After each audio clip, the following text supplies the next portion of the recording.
AC Milan won the league 3 times within the first 10 years of their formation. The Football Federation introduced a rule which prevented teams from adding any more foreign players. Milan protested, 40 members left, the breakaway happened, led by Giorgio Muggiani. The Mavericks wanted to create a rival club with international players as its foundation. The new club was called Internazionale. AC Milan, red like fire and black to invoke fear in their opponents. 1 star represents 10 league titles. Inter Milan represents the night sky, blue representing the sky, black representing the night. 2 stars represent 20 league titles. AC Milan, 19 league titles, 5 Coppa Italia, 7 European Cups, 1 FIFA Club World Cup.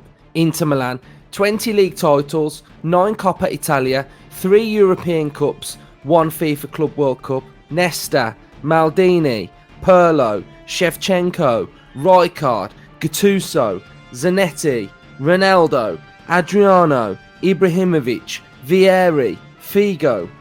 Derby della Madonnina, also known as the Derby di Milano. Its name honours of the main sites in the city, the statue of the Virgin Mary on top of the Duomo, which is referred to as the Madonnina. 2 gigantic clubs in European football, sharing one home, the San Siro. Let's go.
Here we are at the San Siro, Inter Milan, AC Milan Stadium.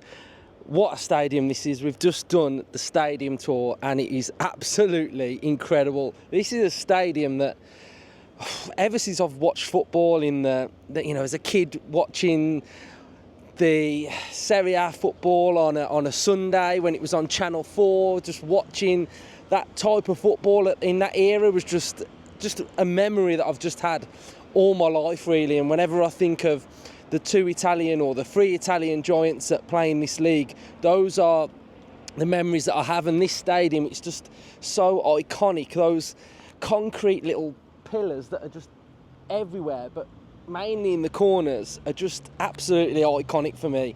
We've done the tour. The tour guide was absolutely fantastic. The knowledge there was brilliant. And one thing that I didn't know that is there's only 4 teams that have ever back-to-back from the same city that have won the Champions League, and that's Man United, Man City, AC Milan and Inter Milan. And that just shows that the football heritage of this city that we're actually in. I mean, you think about Birmingham and Aston Villa, and, you know, there's one giant in that city that have won the Champions League, and then you've got the other one that just, Birmingham City, and you just think, God, like, this city is just absolutely epic, and you know, the tour was fantastic, going in the dressing room and, you know, the tactic board, seeing that come down, seeing the tunnel that the players walk through. And it's got that little bit of a similar vibe to the Villa tunnel now. You know, Villa have done their tunnel so it's dark and there's just a little bit of lighting, and then when you walk into that grand theatre, it's just absolutely epic. The pitch is fantastic, and what I didn't realise is that the pitch isn't 100% grass either. So that was really interesting. And since they put the roof on, the pitch actually doesn't get any sunlight, so they have to really work at the pitch to keep it watered, to keep it healthy. Otherwise, the pitch would just die. So it gets cut every 3 days as well. So as you know, the footage I've showed you inside the stadium, it's so grand, and I kind of sometimes feel like a camera and camera imagery doesn't really do the actual size and the grand size of the actual stadium justice. But yeah, it's so good, and you know, the history in the museum at the start, seeing the footage and, you know, seeing the trophies, seeing the players that have played in here.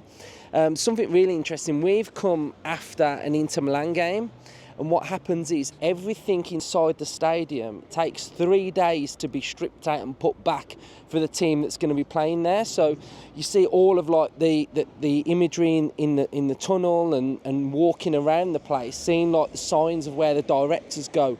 All of that has to be stripped out, ready for when AC Milan play their game. So, you know, it feels like that it's a big, quick turnaround in between games to actually get the stadium ready for the games of the next team that play there. And it's just absolutely incredible. I've loved it, and it's just sort of like bucket list stuff to actually come here and see how big this stadium is. So hopefully you've really liked the tour. Hopefully you've liked this little bit of a different sort of content, but I think while I'm here, I may as well show you this epic stadium up the Villa.